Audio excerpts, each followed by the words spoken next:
اب یہ بعض علماء کہتے ہیں 5ویں امام کا واقعہ ہے، بعض کہتے ہیں 6ٹھے امام کا واقعہ ہے، بعض کہتے ہیں 7ویں کا. امام کا نام اس میں اتنا امپورٹنٹ نہیں ہے جتنا میسج.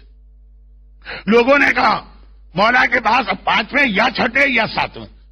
فرزند رسول ہمارے محلے میں وہ جو فلاں آدمی ہے کل اس کی بہن کا انتقال ہوا. اب عربوں کا تو آج بھی یہ ٹریڈیشن ہے کہ 3 دن تک لوگ کنڈولنس کے لیے جاتے ہیں، اور یہ اسلام کا طریقہ بھی ہے. پیغمبر اسلام نے جناب جعفر طیار کی شہادت پر حکم دیا تھا، اور وہ جگہ بھی مدینے کی مسجد میں ہے جہاں جعفر طیار کا مکان تھا، اور رسول نے شہزادی کو بھیجا تھا 3 دن جاؤ اور وہاں جا کے بیٹھو. خیر، تو اب کل اس کی بہن کا انتقال ہوا.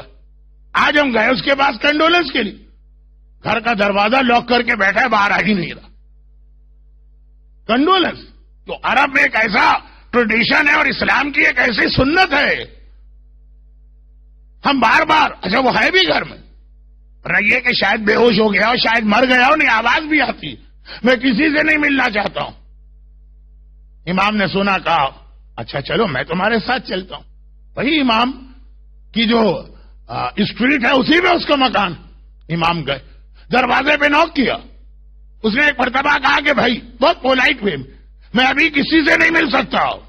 امام نے اپنا انٹروڈکشن کرا. امام آئے، اب گھبرا گئے.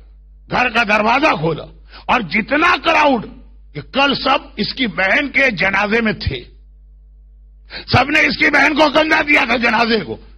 گھبرا گئے. ایک ایسا آدمی مدینے کا رہنے والا، بہت ہی خوبصورت، ہینڈسم اور اسمارٹ، گورا رنگ، اس وقت سارا چہرہ ایسا کالا پڑا ہوا اور کھال چہرے کی جل گئی ہے. جو چربی ہوتی ہے وہ پگھل کے آ گئی ہے جیسا جلا ہوا آدمی. آگ میں کوئی آدمی جلا دیا جائے، ایسے واقعات ہوتے ہیں نا کہ آدمی آگ میں جل گئے. وہ معمولی آگ نہیں کہ گرم پانی زیادہ آ گیا، گیزر کا ٹیمپریچر زیادہ تھا، یا یہ کہ چولہے میں آگ چلا گیا. نہیں، واقعا اگر کوئی آگ میں جلے، اور ایسے ایکسیڈنٹ ہوتے رہتے. چہرہ نہیں دیکھا جاتا، پوری کھال جل گئی ہے، چربی پگھل کے آ گئی ہے. گھبرا گئے لوگ اس کو دیکھ کر. پہلے زمانے میں گھروں میں ایسے الیکٹریکل چیزیں ہوتی بھی نہیں تھی کہ اس طرح کوئی جلے. ابھی کل شام کو جسٹ بفور مغرب یہ قبرستان بقیع میں ہمارے ساتھ تھا، اور آج فجر کے بعد اس کی یہ حالت. لیکن امام کو کیا کہے؟ دروازہ کھولا، امام اندر گئے، باقی لوگ بھی اندر آئے. اب ہر ایک کی زبان پہ سوال ہے، یہ کیا ہو گیا راتوں رات؟ اس نے کہا کہ بھائیوں اب تو بات کھل گئی.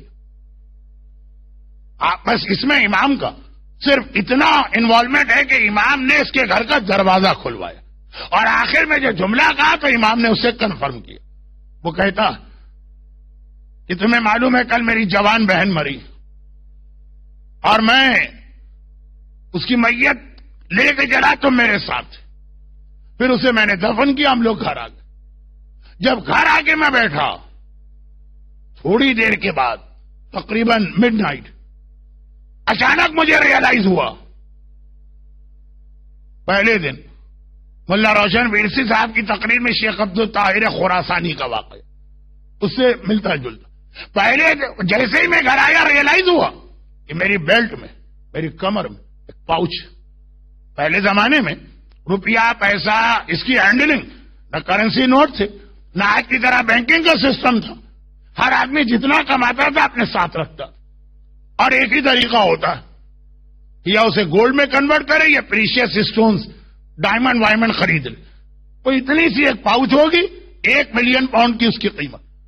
یہی ایک طریقہ تھا پہلے زمانے میں. بلکہ ایک ایسا طریقہ ہے کہ تمام مجتہدین انکلوڈنگ آغا سیستانی کی اسلامک لا میں یہ مسئلہ آج بھی موجود. سنیے ابھی بات. کہا میں گھر آ کے بیٹھا تو غم کر رہا ہوں. 3-4 گھنٹے کے بعد جب ذرا نارمل ہو، میری نگاہ اپنے بیلٹ پہ گئی.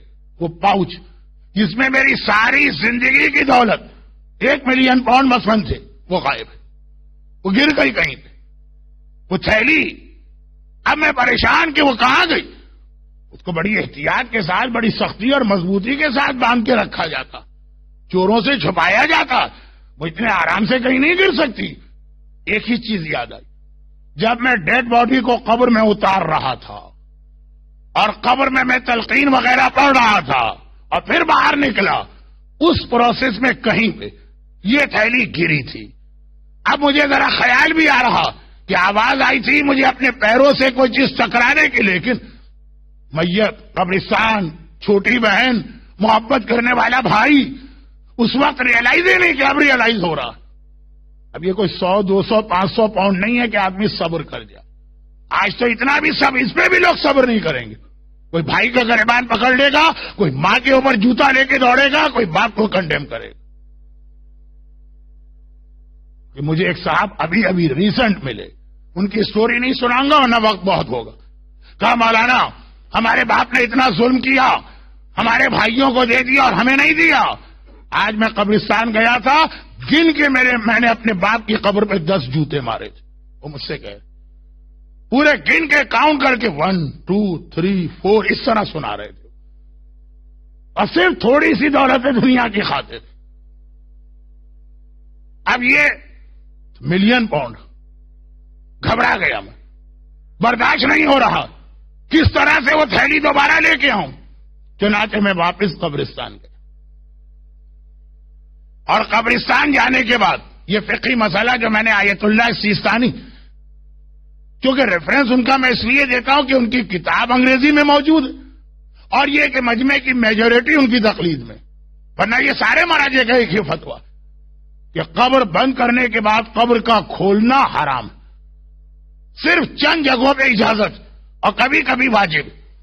اگر بغیر غسل میت کے اسے دفن کیا گیا، اگر اسے غلط کفن دیا گیا، اگر کوئی قیمتی چیز قبر میں گر گئی، 3 4 5 چیزیں. اب میں گیا اور میں نے جا کے اپنی بہن کی پیروں کی طرف سے، یہ تو مجھے یاد ہے میں وہاں سے انٹر ہوا تھا اور وہاں سے نکلا تھا، میں نے قبر کھودنا شروع کی، پوری قبر نے اتنا سا ایک کھول کہ میرا ہاتھ یا اسٹک چلی جائے اور میں اس کو اٹھا دوں.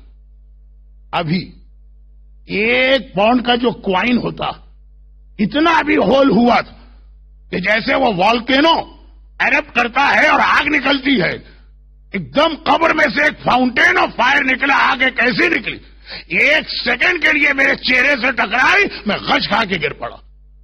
پھر جو اٹھا جلدی سے قبر کو بند کیا اور گھر میں آیا، اور یہ میری حالت. میں ساری رات روتا رہا کہ 1 سیکنڈ جو خالی ٹچ کیا اس نے تو میری یہ حالت ہو گئی. میری بہن تو اس میں جل رہی، میری بہن کی تو ساری قبر اس کے اندر، پوری قبر میں ہی آگ بھری ہوئی. میری بہن پہ کیا گزر رہی ہوگی. اور یہ وائے، یہ چیزیں ہیں جہاں وائے پوچھنا. وہاں ضرورت نہیں ہے کہ داڑھی کیوں رکھیں وائے، میوزک کیوں حرام ہے وائے، شراب کیوں نہ پیئیں وائے، مکس گیدرنگ کو کیوں اوائڈ کریں وائے. نہیں، یہ عذاب کیوں آیا. 2 چیزیں، بھائی کو بہن سے محبت، کیا میری بہن پہ گزر رہی ہوگی. اور یہاں پہ ایک سوال آئے گا کہ how can we help her, اس کا جواب کل، ختم بات. شب جمعہ آپ سنتے ہیں مرنے والے کی مدد کرو، وہ اس کا جواب. مگر ریزن کیا ہے. اب میں ساری رات تڑپ رہا ہوں. مجلس میں سننا اور بات، اپنی آنکھ سے دیکھ کے آنا اور بات، اور آنکھ بھی نہیں، خود اس پروسیس سے گزرنا. 1 سیکنڈ کے لیے ٹچ کیا، میرا سارا چہرہ جل گیا.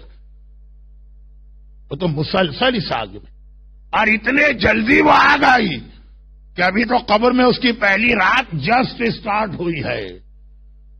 رو رو کے خدا سے دعا کرتا رہا، خدا بندہ کسی طرح مجھے ریزن پتا چل جائے. ریزن پتا ہو تو آدمی سولوشن ڈھونڈے. کہ مثلا پتا چلا کہ نماز نہیں پڑھتی تھی تو اس کی نماز پڑھ دیں، خمس نہیں دیتی تھی خمس پیمنٹ کر دیں، پتا تو چلے ریزن کیا. میں خدا سے دعا کرتا رہا، خدا بندہ بس ایک ہی اس وقت میری فریاد ہے، مجھے بتا دے کیا ریزن. فجر سے جسٹ بیفور روتے روتے، پین الگ ہو رہا ہے، یہ پین تو ہے، اور رو الگ رہا ہے، آنکھ لگ گئی. ایسے وقت میں اگر نیند آ جائے تو دیٹ مینس یہ نیند اللہ کی طرف سے. میں نے اپنی بہن کو دیکھا اور عجیب حالت میں دیکھا، وہی جو سر سے پیر تک اس کے چاروں طرف فائر، وہ رو رہی ہے، تڑپ رہی ہے اور فریاد کر رہی. میں نے پوچھا بہن آخر یہ عذاب تم پہ کیوں آیا؟ کہا بھیا مجھے صرف اسی لیے اللہ نے پرمیشن دی، اور وہ یہ یہ دو میری غلطیاں تھیں. پہلی غلطی یہ تھی کہ میں بہت شوق سے لوگوں کی برائیاں سنا کرتی تھی اور دوسروں تک اسے پہنچایا کرتی تھی. گھر میں بیٹھی ہے، برابر کے گھر میں میاں بیوی کی لڑائی ہو گئی، کان لگا دی، اور پھر پورے محلے کے اندر یہ چیز پہنچ گئی. کسی تقریب میں بیٹھی ہوں، کسی کی برائی آئی، اسلام کیا کہتا ہے؟ یا روک دو، یا اگر ان کو روک نہیں سکتے اٹھ کے چلے جاؤ. میں نے کان لگا دیا. اتنا شوق تھا مجھے برائیاں سن کر اسے پروپیگیٹ کرنے کا، جسے الفاظ بدل کے آپ کہیے غیبت کرنے. اور دوسرا یہ کہ مجھے پتا چلا کہ میرا حجاب کمپلیٹ نہیں ہوتا تھا. امام کے زمانے میں کوئی عورت بے حجاب نکل ہی نہیں سکتی. مسئلہ بے حجاب کا نہیں، مسئلہ کمپلیٹ حجاب کا ہے. ایک اسلام کا حجاب ہوتا ہے، ایک مکی ماؤس، نہیں وہ منی ماؤس. دیکھیے غلطی ہو جاتی ہے مجھ سے، میں مکی اور منی کا فرق بھول جاتا ہوں. ایک اس کا حجاب ہوتا ہے کہ سر پہ اسکارف بھی اور کان بھی نظر آ رہے ہیں. تو یہ پراپر حجاب نہیں کرتی تھی. یہ دو گناہ میرے ایسے جو اللہ کو اتنے ناپسند تھے کہ کوئی ویٹ بھی نہیں کیا ایک رات تو گزر جائے. جیسے ہی میں قبر میں گئی عذاب آنا شروع ہو گئے. اب اس وقت امام معصوم نے یہ فرمایا کہ جو اس نے بتایا بالکل صحیح بتایا، اس لیے کہ میرے جد رسول خدا نے بھی معراج کے سفر میں یہی دیکھا تھا. وہ کیا دیکھا تھا وہ کل سنیے گا، آج تو ٹائم نہیں رہا.